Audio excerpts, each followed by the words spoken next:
On today's DNVR Nuggets podcast, the GM survey dropped. What does it tell you about how GMs perceive the Denver Nuggets? And then a little later on, Vogt, you want to get a little philosophical today? Why not? Never heard anyone. Let's talk about Westbrook and Stan culture, nostalgia, all types of stuff I'm ruminating on. This is DNVR Nuggets.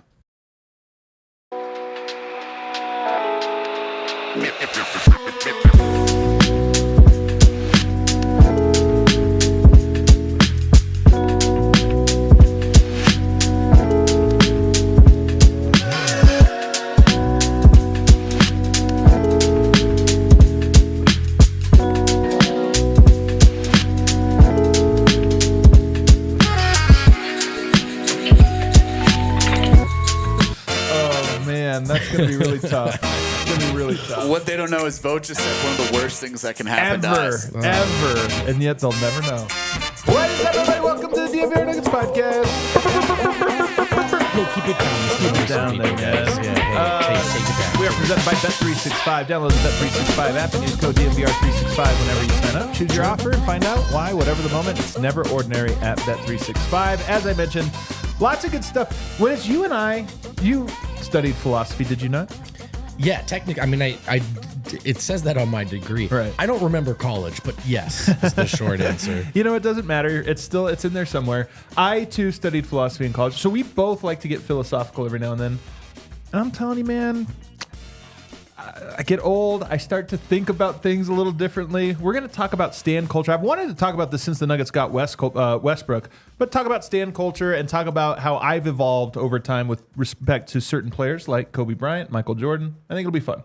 I'm excited for this part of your career where you start to get old and weird, and people are like, "What's the show about now?" Yeah, this is a good turn for you. But I'm excited about it.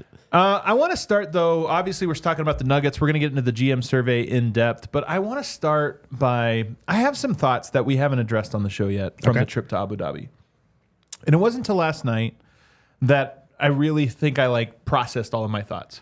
So I didn't want to go half baked, right? As I mentioned, when the Nuggets held media day, I think it was 2 days after the Boston Celtics. It was at least one day. I think it was 2 days after the Boston Celtics. Apologies, I don't remember the exact day. And that was the team's choice. The coach and the team as a whole got to decide when you're going to Abu Dhabi, you start early. But depending on when you start, it's like you only have so many extra days because you can't have the players working too many days, basically. So the Nuggets elected to push it back a little bit so that they can make up for it on the back end.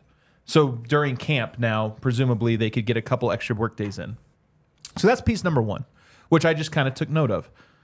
You go out to Abu Dhabi, and then we have the two games. And in the first game, both sides, starters play the first half, not the second half. Everything somewhat normal, although, maybe a few little things of odds and ends. Maybe we'll bring up, maybe we won't. And then in the second game, the Nuggets rest 4 players, and their starters play half the game and not the rest. The Celtics don't rest anyone. They play the same guys and go into the third quarter. And it stood out to me a little bit of championship hangover. The Nuggets last year were so tired. Celtics win a championship last year, and they're right into it. We'll start early. We'll get more practices in. We'll play our guys. We're going to play them into the third quarter on game 2 because we're ramping up. And it was just I get a sense of that's two very different approaches early on from two teams. It's not a big deal, but it is something that I think is finally worth talking about. What do you think? I have a yes and a no but to this, right? So starting yes, I did get that sense. Guys in street clothes early in the game. And that in combination... They play the game, go to the locker room, and come out in street clothes. Not even usually you just come out or you'd actually change clothes and come out, which is... Maybe you could have just sat in warm-ups. Yeah. They got dressed. It's not a big deal at all, but it is a tiny detail that's part of a bigger picture. And then you combine that with sort of the quotes that you see from Joe Maz every day, which get harder and harder to separate from possible parody and real. He is beyond parody. It's incredible. It's unbelievable. But a tone that's being set, right? A very important hey man, we're going to run uphill twice as hard this year. Man, if you guys thought Hunter Hunted is a joke on this show, it's not a joke over there. And in fact, Joe Maz is probably using real terminology from the animal kingdom to his players every day. Jaylen Brown comes in possibly in better shape than any human being in history. So there's number one, yeah. There's a sharpness to if the Nuggets kind of came into last year, we're excited, we can do this. We showed everyone who we are. But man, it was exhausting, wasn't Yeah. it? And I think the Celtics are attacking that complacency almost preemptively. Like we're going to put ourselves that's not even going to permeate our locker room. And it does feel that in some ways there's a sharpness to them right now that the Nuggets in the last 2 years haven't quite had. Yeah. I 100% agree. And then you get back and, the Nuggets, I don't know that they decide. I think they decide this day by day, but I don't believe they're going to practice until Thursday. You get back, Monday morning pretty early. It's understandable. It's a long trip, but part of me looks at that and goes, man, that's not a lot of practice in the first 2 weeks of practice. It's a lot of travel. It's a lot of stuff. You didn't play in one of the games. And then on top of it, you come back and take an extended break. And again, maybe it's smart. Maybe there are lessons that the Celtics are going to learn the hard way this year. 100%. They're going to run out of steam. But it does seem like Denver is really leaning into the idea of easing into the season in a way where I'm kind of like, that feels extra easy. Which is sort of incongruent with the quotes on Media Day about wanting to hit the ground running. Now, here's my no but. Michael Malone spent the summer getting hit over the head by a proverbial 2x4 that says, play everyone less. Yeah. And everyone. On this show in particular, right? And we've even talked to them off record without getting into specifics. I know he knows that that's been our talking point. Maybe it's a little unfair for us to now come in and say, well, why did everyone play so little? Why are you taking your time in training camp? There's a cushy middle that's like impossible to balance on. You know what I mean? This is why these guys start to get paid as much as they do, because it's like, what are you supposed to do? You can't win. But I understand. My last note on this, the tightness, the sharpness we're talking about the Celtics, man, the Nuggets had it 2 years ago and then they won the title. And the Celtics just won theirs. So right now it feels like the Celtics have everything going for them the way it did 2 years ago, Denver did, right? Or a year ago, I should say. So the games will start. Jokic will do cool things. All these feelings will kind of take a back seat to the facts. But I understand what you mean. The Celtics do seem to be attacking this complacency thing preemptively head on in a way that Denver seems to have just kind of let it wash over them, at least last season. And it's just early, so really this is more like I'm just asking questions, kind of a thing. Sure. But it is like, look, we're made to make observations, talk to people, and kind of just take temperature. And that's one of the early temperatures I have is the Nuggets really are taking this foot off the gas thing seriously in a way where I'm like, I don't know, let's see it. I'm curious to see how this next week ramps up. But to your point, it might be a thing where long trip, very disruptive, away from your families, everybody spends some time. I just hope that when they come back on Thursday, you've got 3 more preseason games that kind of all happen in a row starting on Sunday and then, through the week. I hope that we see an intensity there. Yes. You know what I mean? Like, yeah. I expect Jokic will rest one game. Murray probably rests one game. So outside of that, though, I hope we start to see, like, all right, that looks like a team that is really serious. And on a broader note, it's not even, and this sounds like a criticism of Michael Malone, there's an organizational seriousness that I honestly, personally feel like peaked in 2023 in some capacity. There are certain things with the team where it's like, all right, and some of this was even like we talked about, even with the Tim departure, it just felt like, I don't know, it kind of built towards a thing. And this is nothing about Cal versus Tim. It's more about organizationally, how serious are you taking this thing? And there have just been a few indicators of the last little bit where I'm like, man, this feels like 2016 again. I felt like this built. Sliding back. And when you look at a Celtics and stuff, it's just, right now they almost remind me of the Yankees or the Spurs, and that they're just this machine. In my opinion, they're painfully boring, and almost cliche and like ridiculous. Joe Maz, easy to laugh at. But there's also something to where you're like, well, Jaylen Brown sure looks like he's in shape and ready to go. And the team kind of all seems to be marching in a line. I, on some level, picked up on everything that you're putting down while watching live. I felt that way. But can I also tell you one of my final lines and thoughts on the preseason? Let me hear it. Was Jokic, who in his own right looked aggressive. I think Grace put that in the chat. He looked great. 1000%. He starts playing and all this little stuff. I don't want to say it's irrelevant because it's all relevant, but it feels so much smaller. Man, they have a chance in any game they play, right? Any game they play. And so there was something to just hearing all summer and us saying it, I think trying to be real on the show. Yes, KCP's gone. Yes, Bruce Brown's gone. Yes, the front office and the coaching staff aren't on the same page. Where is this heading? But there's a bottom line, and it's Jokic. And once he starts playing, you realize, oh, yeah, they're going to be in the final conversation, just like they have been every year since he took this lead. The margins are what are interesting, but you're right that at the end of the day, they are margins. But they are the thing that... No, they matter. The big things are like, is Jokic going to be good this year? Yes. Is he going to be MVP candidate? Yes. Is he going to win a lot of games for you? Yes. So let's talk about the things that we're less certain of, and that's kind of conversation, but there was a warmth to watching Jokic, and it's more about my like security and how I feel about the team of, oh yeah, man, like the floor is so much stronger than people think, and they're going to be in it. They're going to be in it. Ticket prices. Did you send this to Kel, by the way? Yeah, we do, right? We have ticket prices for opening day. Why don't you introduce this here? Yeah, so I saw this on Twitter from Jackson Frank, who this actually comes from the sports casting staff, and there's a link included as well. These are your average, these are your get-in prices for NBA home opener ticket prices. Not courtside, not any fan blocks or whatever. Just get into the arena. Here's how expensive it is. Now, you're going to see a very long, large orange bar there up top. That is the New York Knicks, who have added the big bodega, Karl Anthony Towns. Are we going with that? That's what Josh Hart crowned him. I kind of liked it. $275 is the get-in price for the New York Knicks home opener. So just a reminder, folks, as Denver becomes a bigger city, goodness, there are layers to these inconveniences. When you look at this chart, what it really just shows me is that there are 5 teams that are just in a whole different world than everybody else. And really 2 teams in a different world than another 5 teams. Like, look at that, man. Look at the gap between a New York and a Boston game and everyone else.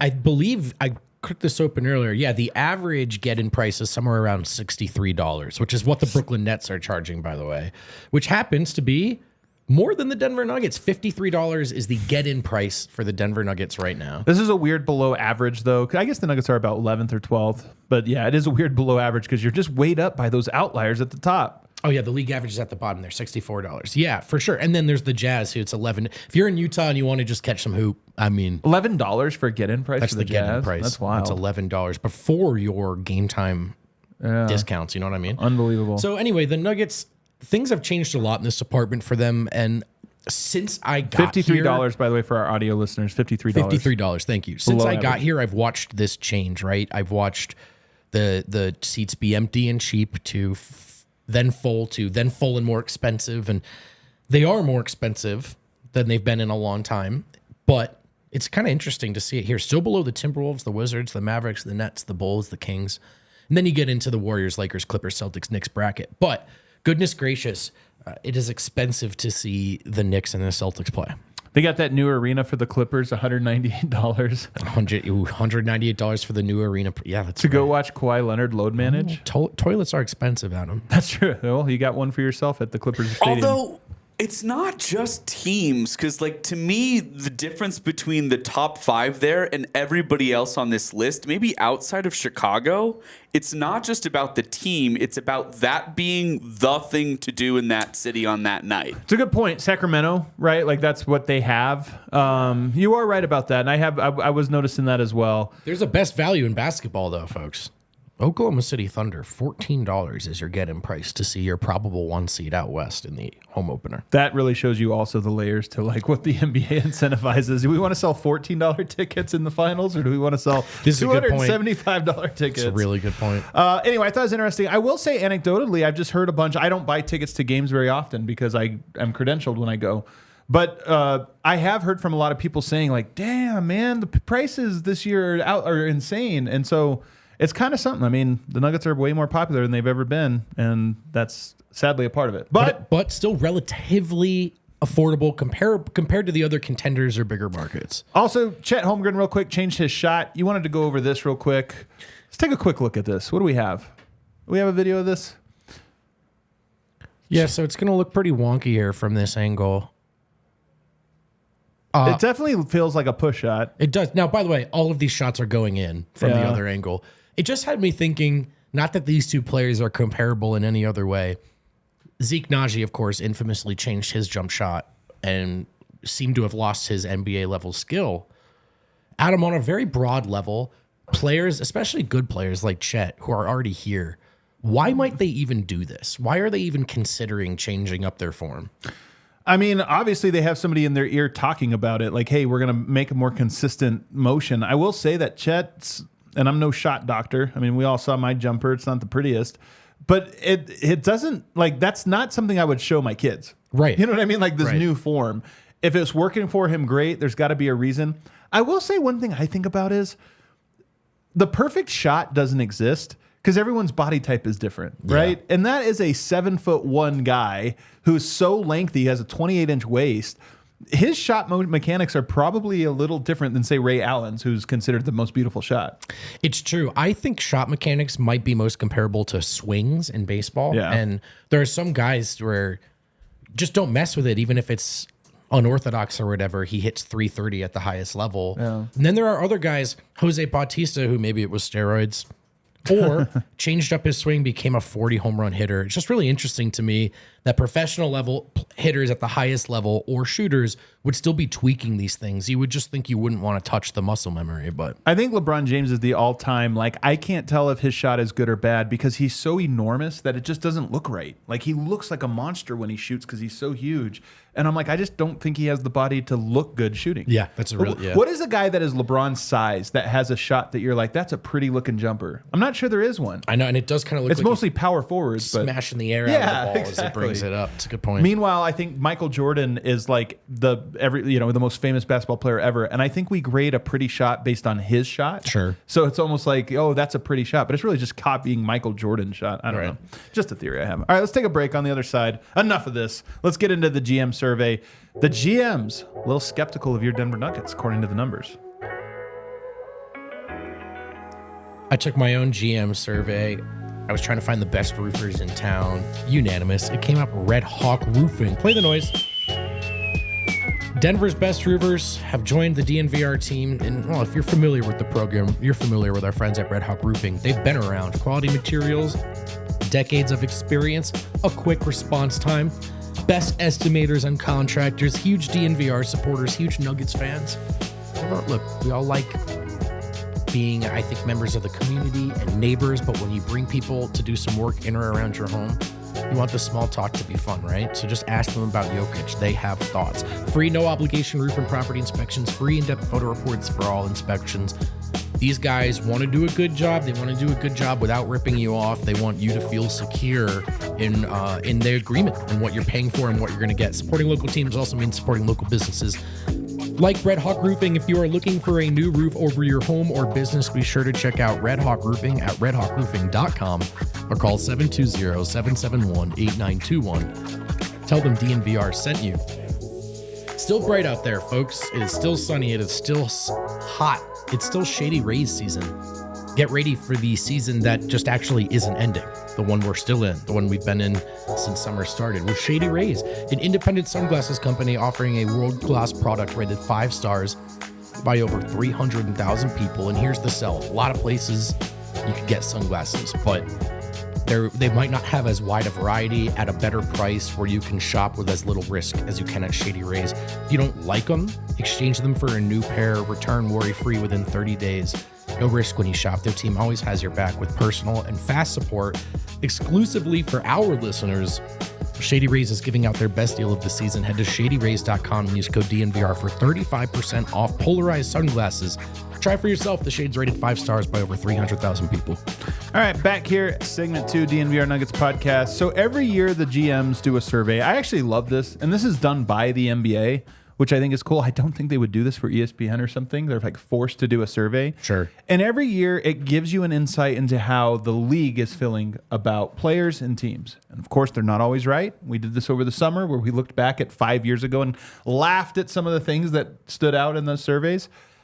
But they are pretty good, and they do tell you something. Do teams believe in you, or do they not?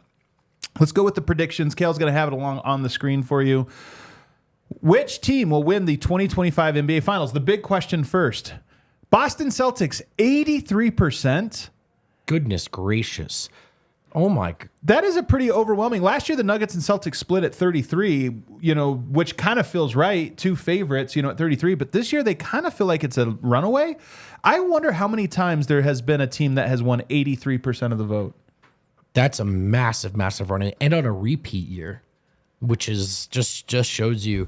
I think part of it, too, is that there is either doubt about other contenders, Denver, or to be decided, yet to be seen in New York, the way they've shaken things up. Will Philly stay healthy?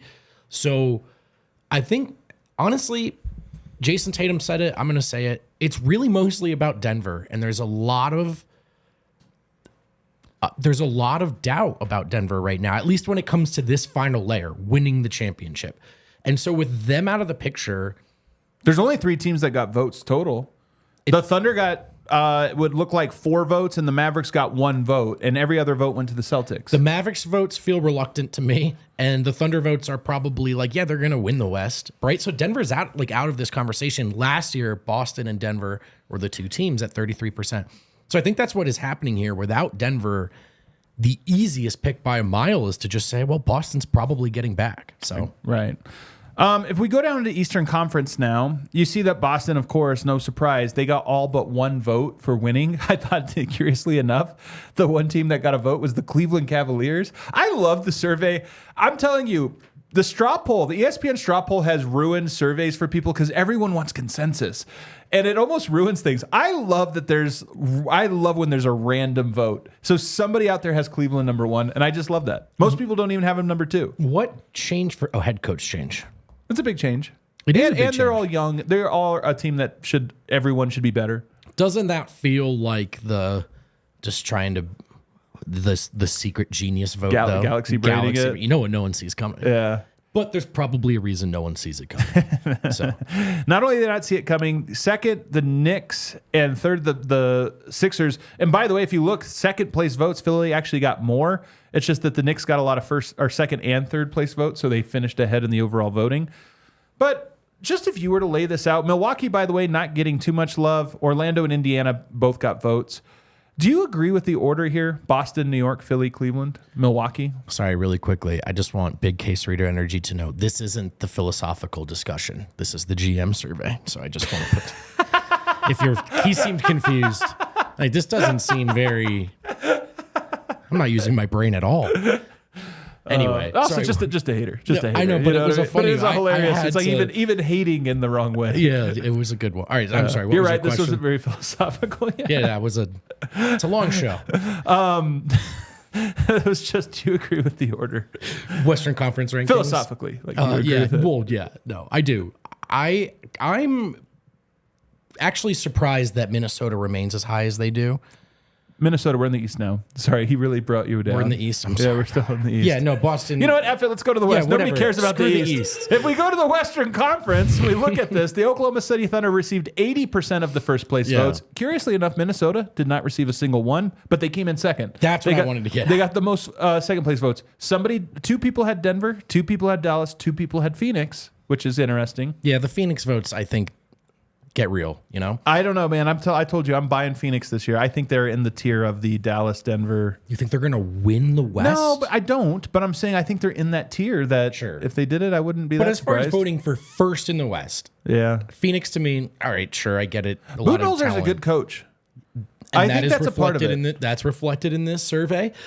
Dallas and Denver get the Nikola Jokic votes here, right? That's what's happening. Yeah. I'm very surprised that Minnesota, not necessarily the Denver thing, although even after the trade, maybe that's changed.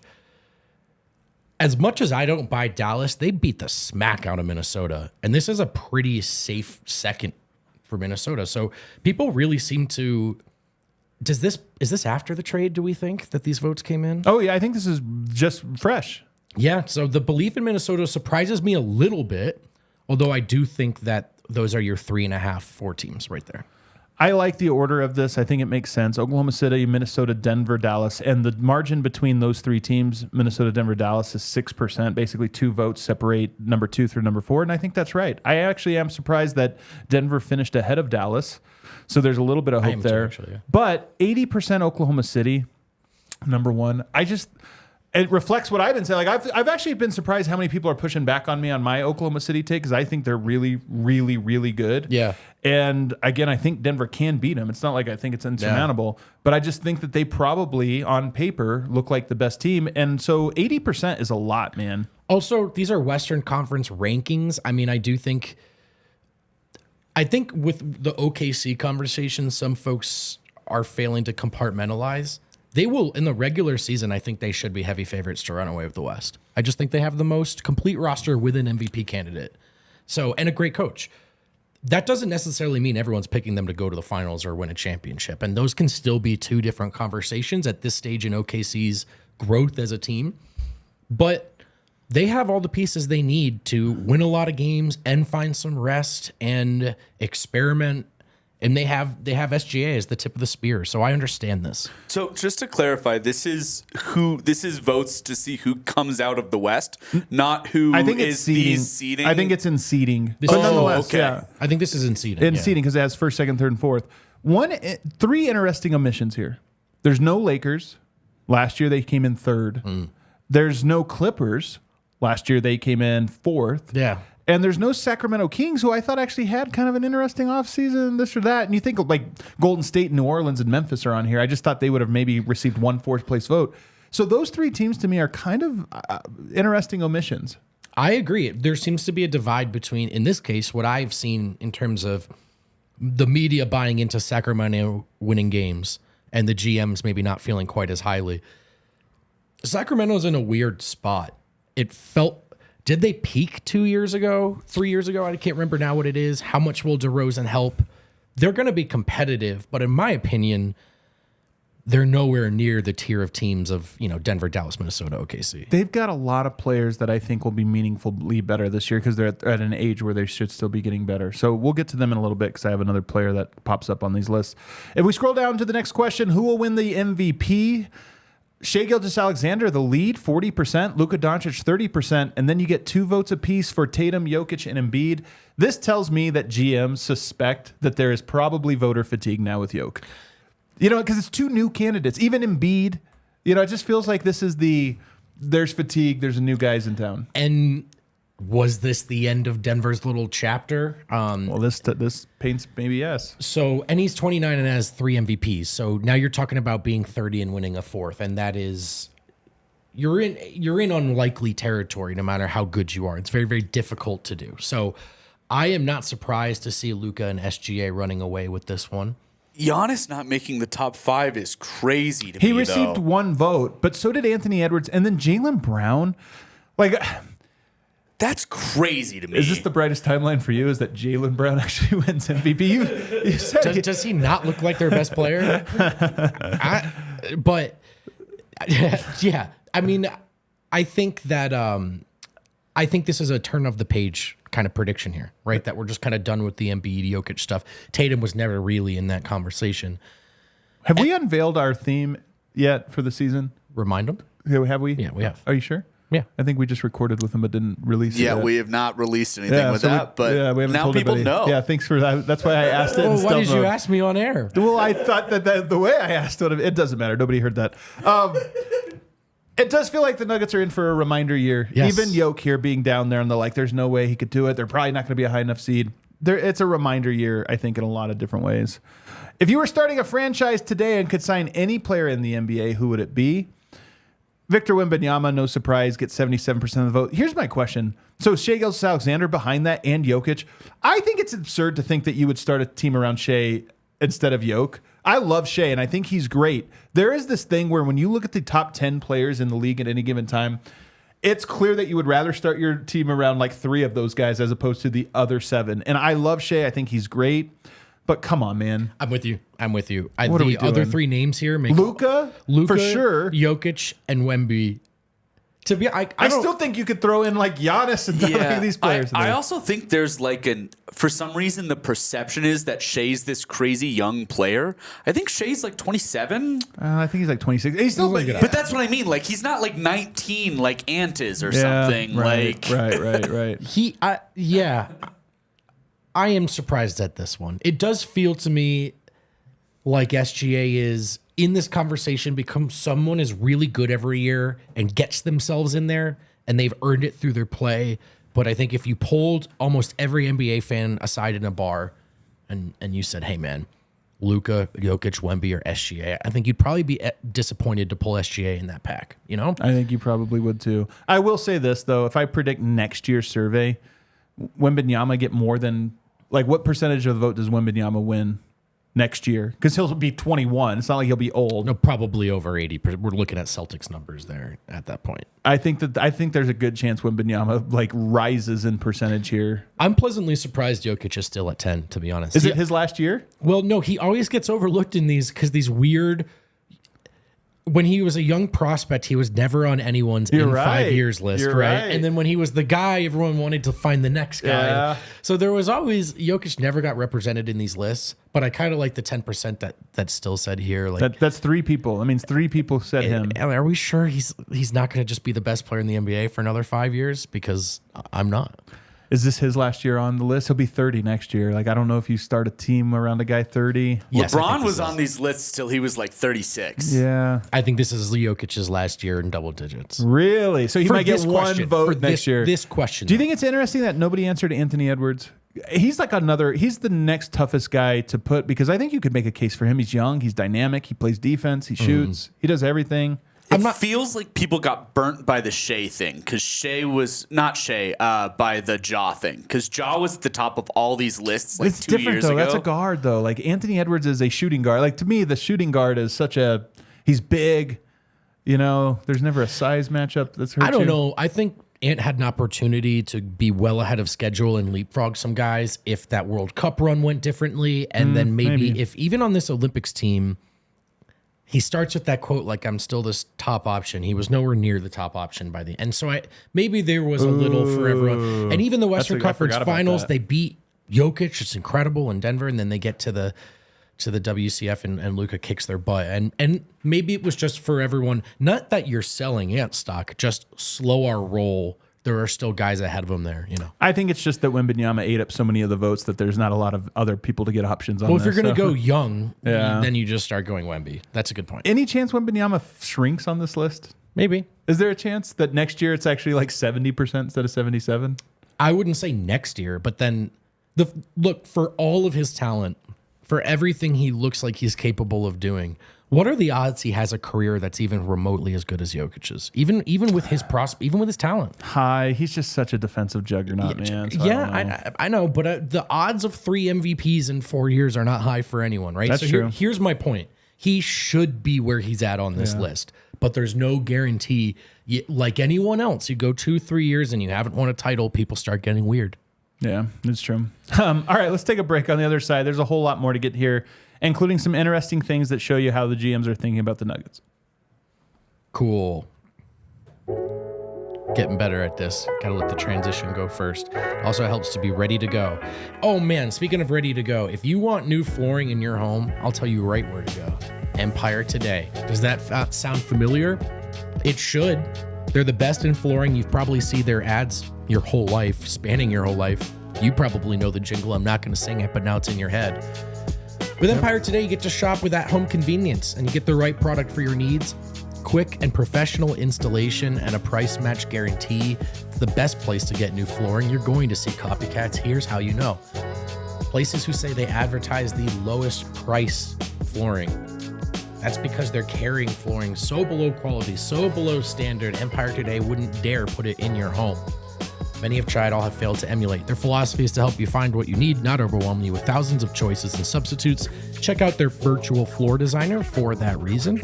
Schedule a free in-home estimate today. All listeners can receive a $350 off discount when they use the promo code DNVR. Restrictions apply. See empiretoday.com/DNVR for details. Sometimes when I get thirsty, I reach for a water, and then I think, why would I drink a water? I could just drink a Miller Lite. I won't even notice. I have actually seen that happen before in real time. I won't even notice because there's barely any calories in it, man. A lot's changed over the years. One thing that hasn't, the great taste of Miller Light beer is, it's not rocket science. It's a science that's been solved and been perfected. It's the light beer that hasn't changed. The original one, it's still the best one. Again, many have tried and all have failed to emulate the great taste. Miller Lite has more of the taste you want, less of the stuff you don't. Times change, but you can always enjoy the great taste of Miller Lite. Tastes like Miller time. To get Miller Lite delivered right to your door, visit MillerLite.com/DNVR, or you can find it pretty much anywhere that sells beer. Seriously, it's Miller Lite. Just go to a corner store. You know it. You know about Miller Lite. Go find it. Enjoy it. Celebrate responsibly. Miller Brewing Company, Milwaukee, Wisconsin. 96 calories per 12 ounces. All right, back here, segment 3 of the DNVR Nuggets podcast. Going through these lists here in the GM survey, the annual GM survey, which dropped today. Which player forces opposing coaches to make the most adjustments? Luka Doncic came in number 1 at 33%. I thought that was kind of interesting. Steph Curry, who's always been super high on this list, 30%. Jokic comes in third at 23%. Giannis and Embiid each get a pair of votes. Luka, number 1 now.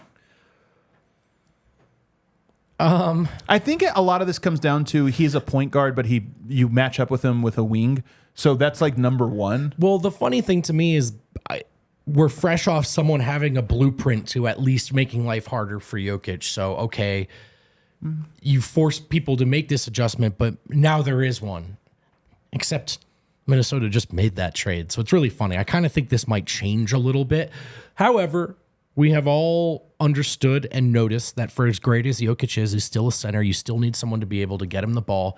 It's just different for a point guard wing archetype. He gets to bring the ball up the floor, who has the ball in his hands all the time. So I get it, but I think this is one where if the year goes the way Denver fans want it to, Jokic maybe moves a little higher. What's funny about this question is there's probably a science to it, but I think people just answer it on feel, right? I would bet the right answer is Steph Curry. I would bet if you could actually name adjustments from your average, Steph Curry would lead in this because he is... It's funny, man. We'll talk about Steph Curry here in the last segment too, but watching some of the old highlights, you're like, oh yeah, it's easy to think there's a lot of good shooters or this or that. He's such a one-of-one guy. And it changes literally everything about your principles when he's on the court. Listening to Saric on Media Day talk about it was really interesting to me because he goes, yeah, it was really the first time in my career where, like, when Steph's on the floor, offensive sets are 100% entirely about finding him space. And I was like, oh, like, that's their whole offense when Steph's on the floor is finding ways to get him space. He's insane, man. If he touches the ball, he's going to make it from wherever he is. Which player is most likely to have a breakout season? I love this question. Jalen Williams, number 1. This is hilarious because remember we argued this on the show and I said that Jalen Williams has already broke out. Well, GMs agree with you guys. He has not broke out yet. He does average the exact same numbers as Jamal Murray. So I guess Murray hasn't broken out either. Maybe Murray breaks out this year. That's the funny thing is he actually is a real candidate on this list. Because he'll just go up to like 25%. But what's interesting about this is he gets, 4 votes? That's the most. Yeah. And then look how flat this is. Mobley, Morant, or Ja Morant, Wemby, Paolo Banchero, Cade Cunningham, Brandon Miller. And then look how many people also just got 1 vote. Yeah. So there's 30 people surveyed, and almost all of them had their own answer. Well, this question is arguably the most up to interpretation. Right? How do you define breakout? To your point, did Jalen Williams already do it? Ja Morant definitely already did it. This is a comeback season. That wouldn't be breaking out. I know, yeah, exactly. Ja Morant is kind of a hilarious option here. Wemby, of course, kind of technically already did it in his rookie year too. Anthony Edwards, man, got a vote on here, and you're like, I don't know, feels like he was an MVP candidate. So I think he's there. Yeah, but so you're right. That's what's happening here. So this is one of the most interesting ones to me because I just love looking in the weeds and like what this can always be whatever. I think Wembanyama is probably the right answer because I mean it's unfair, second-year player, but his numbers likely are going to be much better than what they were last year, so that would count as a breakout. I do like the Brandon Miller pick a lot because if you look at his by month, his last 3 months of the regular season, he really started to find his groove. Derek Lively, I thought of.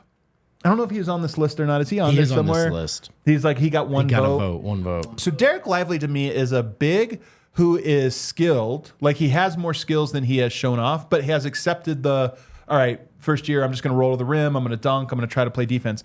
But I think he's a guy that as early as this year, you start to see like, oh, he can dribble a little, he can, bring the ball up the court. He actually has some more tools in his bag that you might, like, I don't think anybody's talking about Derek Lively as a great center, but I wouldn't be surprised if by the end of it was like, you know what, going forward, he's going to be one of the 5 or 6 best centers in the NBA. Below the tier of Embiid and Jokic, of course, but up there when you talk about the next great bigs. Sure. But I do think there are some names clearly ahead of him. And then there are the hopeful votes, the Evan Mobleys, the Cade Cunninghams, the please happen now. Please happen now. That's the other thing about the names like those, like Cade Cunningham and Mobley. It's like they've been in the league for quite a while, man. Probably not happening. But also, if maybe. It does.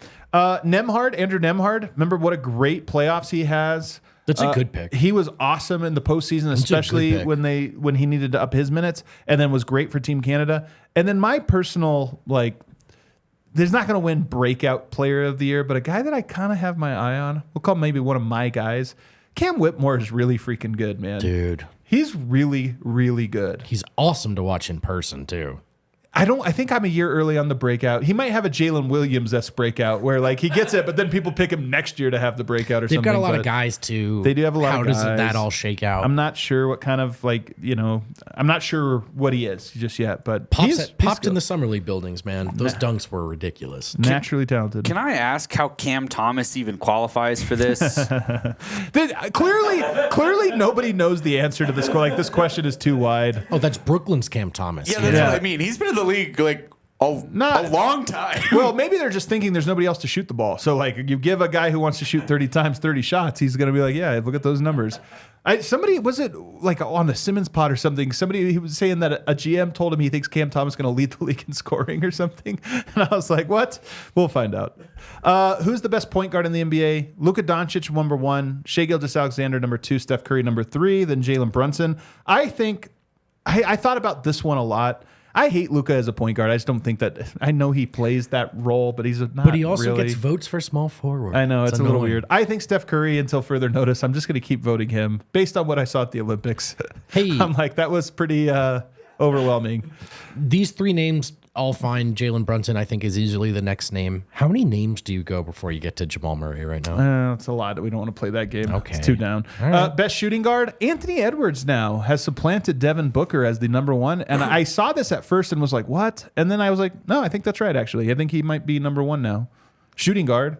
He has way more momentum publicly right now, it seems like. But also, there's some irony to that because Booker came in and did everything Team USA needed. He was their best role player by a lot. But what did it cost him? Yeah, right? You're right. Maybe some of his top dog bravado status. This one's a little interesting. I mean, Edwards is clearly the best guy on his team. Booker has a little of that KD stuff going on. But this one could change by the end of the year. As much as I hate the Phoenix Suns, Devin Booker is very good.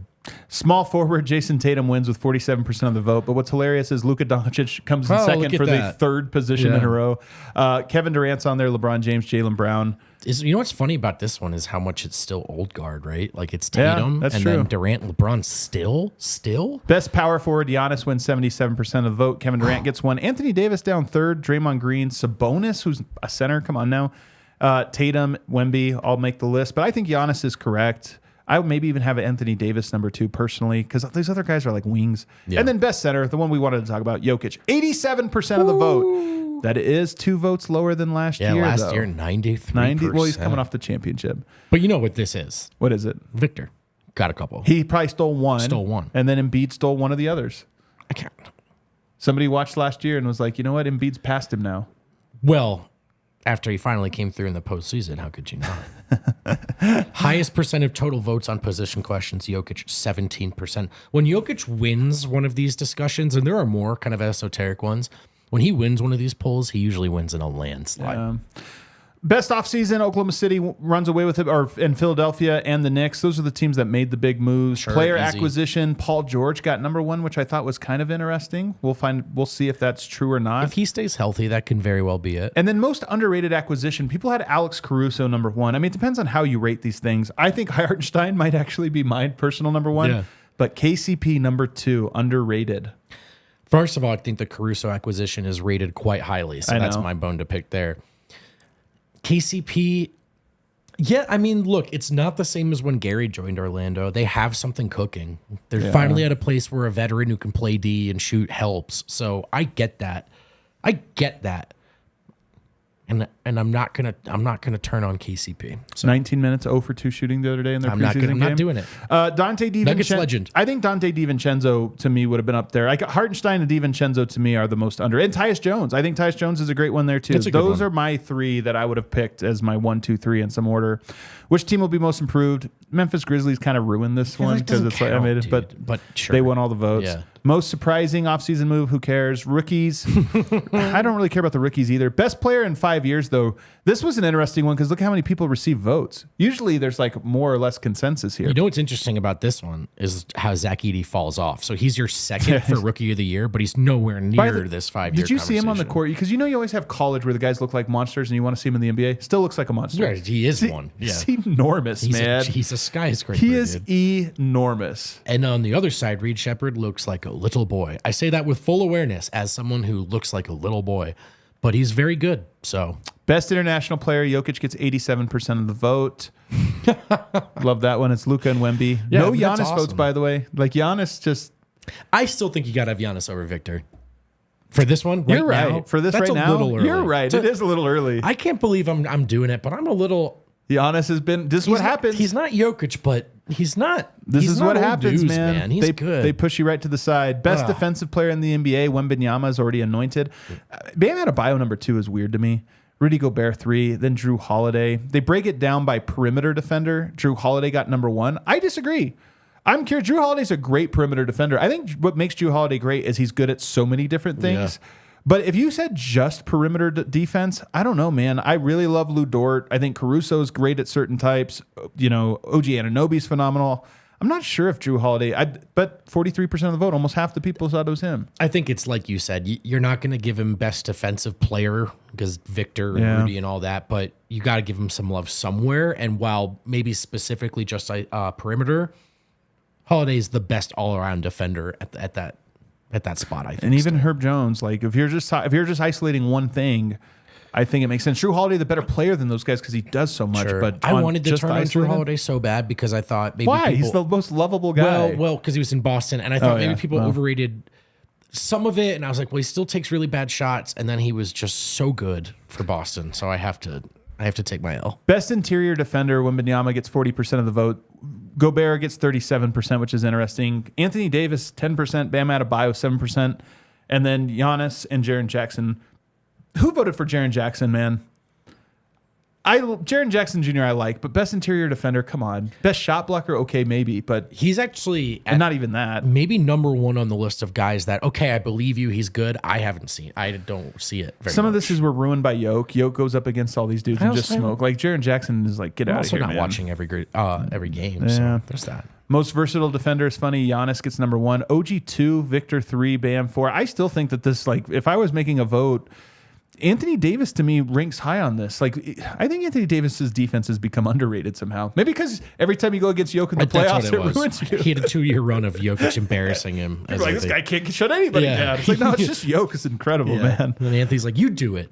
Best defensive team in the NBA, Boston Celtics, 57%. It's true. I tried to big bird it last year in the playoffs. I thought, well, they're going through some easy competition. Indiana with a great offense, poked some holes there, but then they looked so good defensively against Dallas in the finals. I get it. I don't think it's them.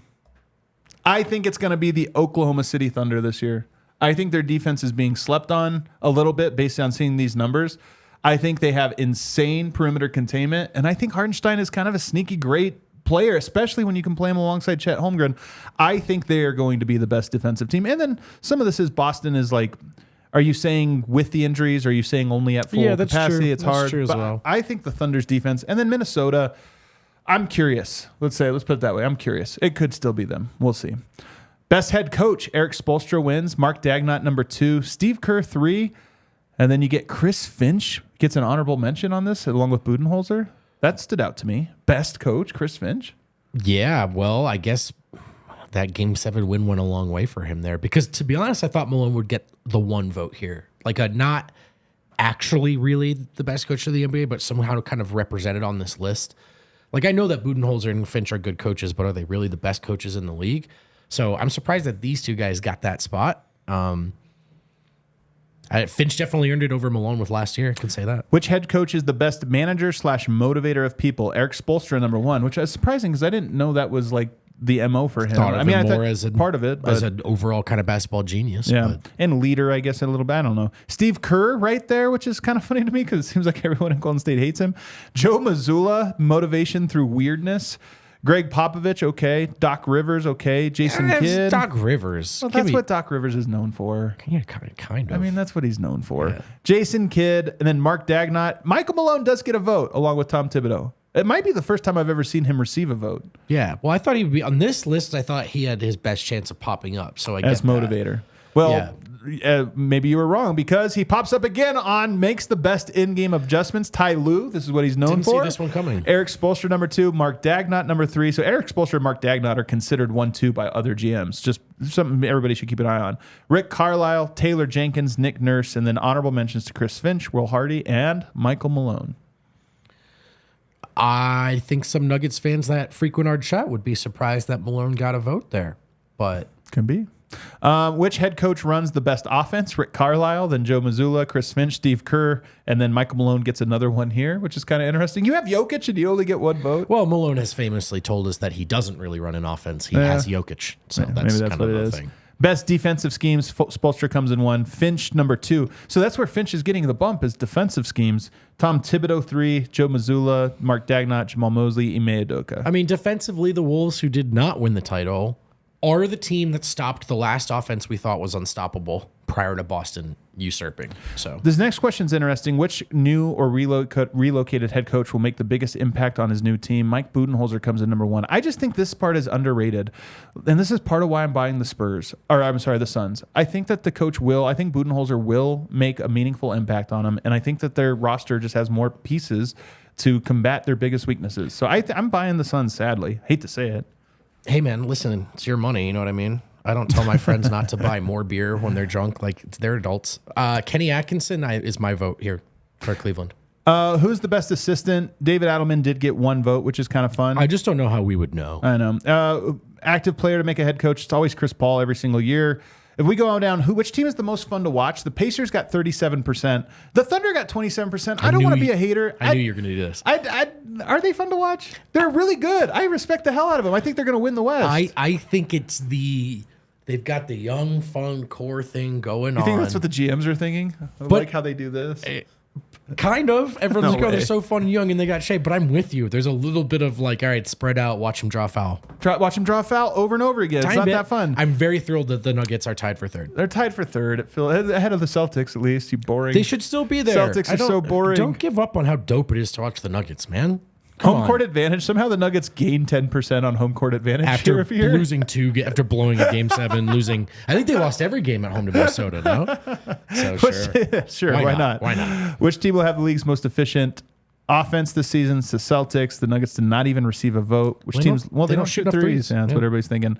Toughest to predict, the Lakers number 1. I guess I could see that. And the Rockets number 2. I definitely can see that. The Nuggets did receive a vote there, though. So people do perceive some volatility. I think the toughest to predict is easily Memphis. Are they in the 2nd round of the playoffs or are they irrelevant? Yeah, who knows? Promising young core. To me, I don't know how this is anything other than the Thunder. But some people threw the Magic out there who I love. Houston Rockets do have a lot of guys, and then the Spurs do have Wembanyama. Somebody said the Pistons. Go figure. What player is the most athletic? Anthony Edwards? Hang on, man. Right. Hang on. John Morant. You're right. John Morant might be one of the 5 most athletic people I've ever seen in my life. Yeah. Is he not number 1? Anthony Edwards is incredible. And he's also strong, so you get the strength on top. I mean, some of his top-end highlights are as good as anyone's, but Jaw to me... You want to hear the dumbest one? Which player is the best pure shooter? Steph Curry, 87%. What are we doing? 87%. What are we doing? Yeah, who didn't vote for Steph? We're like, is it Steph or is it Luke Kennard? Is it Luke Kennard? Someone's like, you know what? A lot of people are going to tell you Steph, but I'm going to tell you it's Luke Kennard, man. You know what I would do if I were president of basketball operations? I would run an internal investigation and find out if my GM was the one who fucking voted for Luke Kennard. I'd be like, and I would fire him. Hey, was it you? Yeah. Luke Kennard? That was a great pick. Was it you? Yeah. All right, get out of here, dude. Pack your bag. Yeah. Are you kidding me? What player is the best passer? Jokic got 70% of the vote. Luka Doncic got 17. It's just awesome that it's 70. Although one thing does bother me. Halliburton 10%. I agree on all counts, guys. Josh Giddey 3%. Like, he's a great passer, but come on. Yeah, Josh Giddey, be serious. Yeah, well, come on.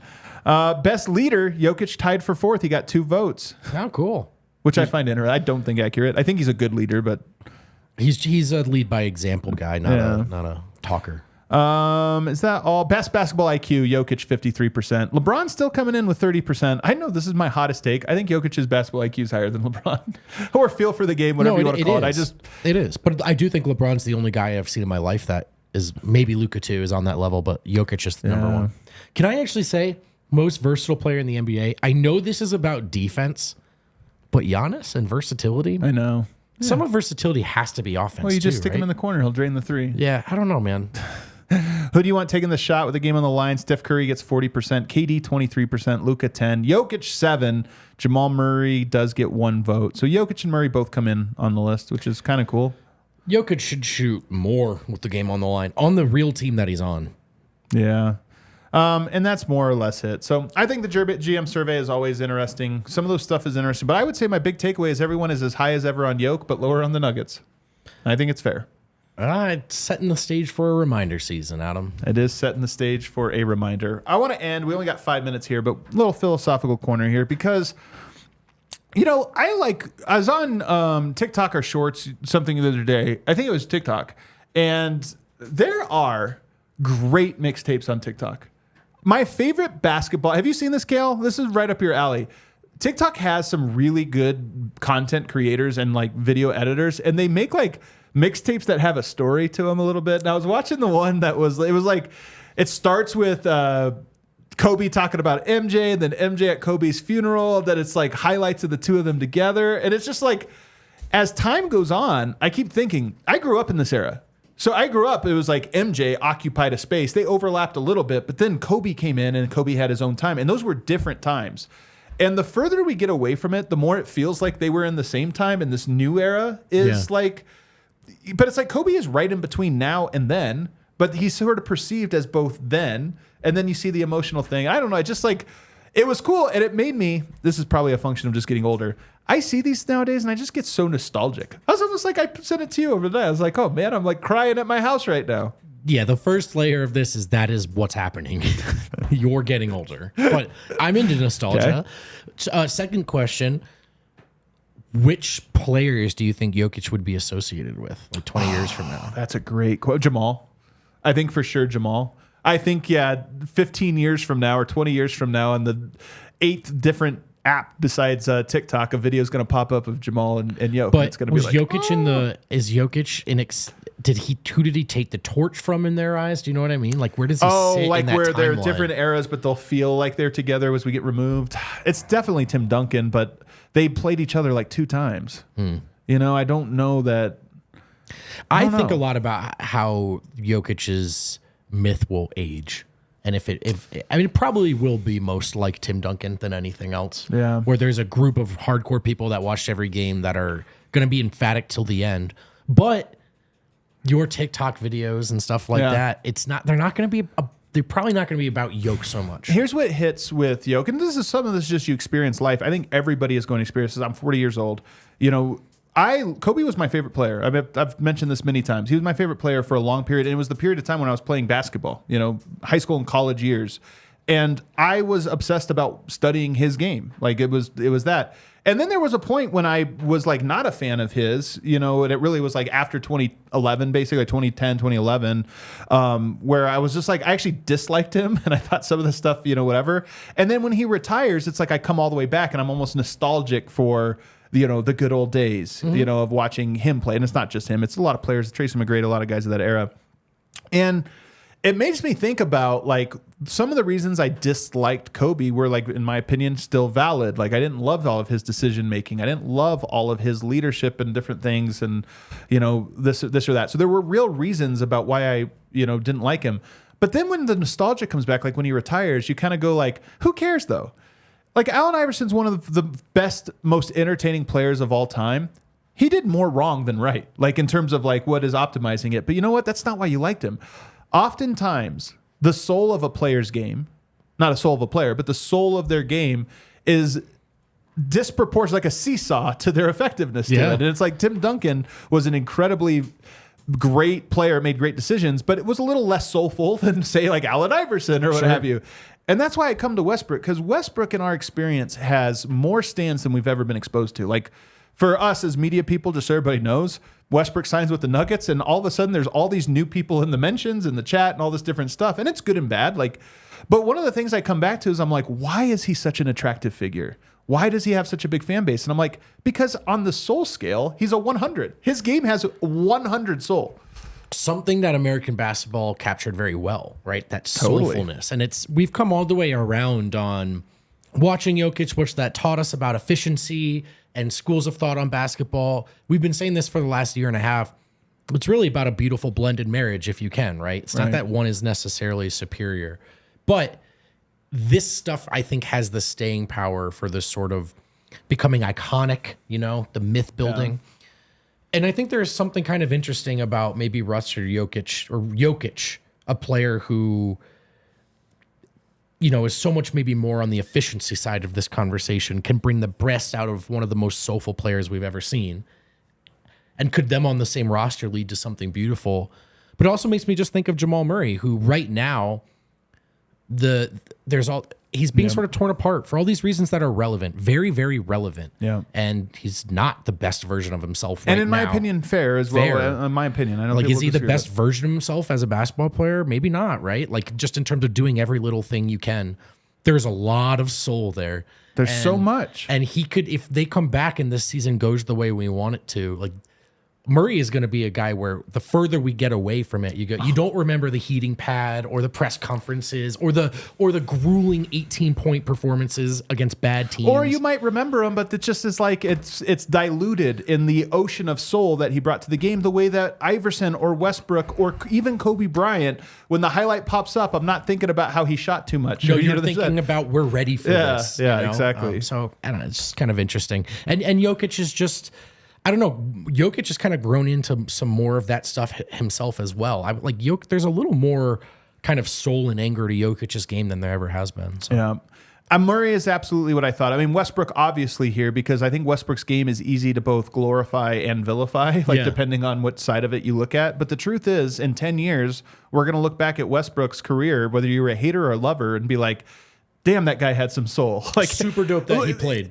There's types of guy. He hit the 50-point triple-double against the Nuggets, daggers, knocked the Nuggets out of the playoff contention. And he's one of the guys that you're like, of course he hit that. Yeah. There's guys that are like that. You're like, yeah, but that's why you don't let him shoot it. You triple team him 50 feet from the basket because he'll just hit a 50-footer because he has a soul to him. Even if he never wins that title. His game does. Even if this doesn't go well in Denver. It's really good that Russell Westbrook had his career in the NBA. It's good for us as fans. It's good that happened. It's something you can latch on to. And I think with Murray, the truth is, at the end of the day, we all love him. He drives us nuts, but he is the most soulful player, I think, on the team, and that's why he has my favorite post-game interview of all time, right after Game 6 against the Jazz.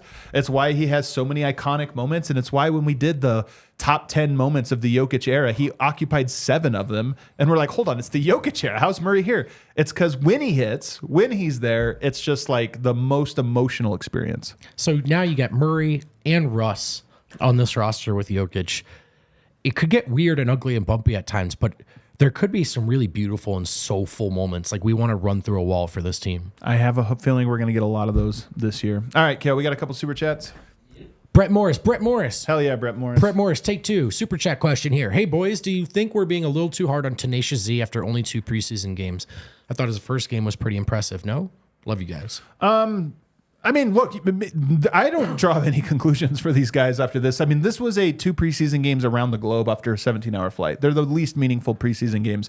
I just think Zeke is probably buried under a mountain of obstacles he's going to have to overcome. So he's going to have to not just be good, but great in the preseason. And, I'm pessimistic about that. But Zeke seems like a great dude. I don't want to root against him.